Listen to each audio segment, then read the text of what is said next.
Hi friends, welcome to our new blogs. నేను బీచ్కి వెళ్దాము మా మామకి గోల్ చేసినాను నేను. తర్వాత మా మామ బీచ్కి తీసుకెళ్ళిండు. తర్వాత నేను బీచ్లో ఆడుకుంటే మా మామకి చల్లలు తేమన్నాము. దాంతో చిప్స్ ఇంకా తెచ్చిండు. మా రీతు తింటే సడన్గా వామిటింగ్ ఇంకా వచ్చేసింది. తర్వాత నేను బీచ్లో ఆడుకున్నాను. తర్వాత నా బట్టలు తడిసిపోయినాయి.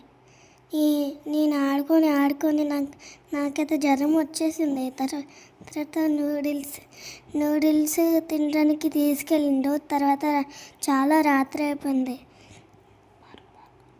ఇంకా పార్క్కి వెళ్ళినాం, రాధాకృష్ణ పార్క్కి. తర్వాత నాకు చలేసి ఉండే. మా అసనక్క వాళ్ళ ఛానల్ని సబ్స్క్రైబ్ చేసుకోండి.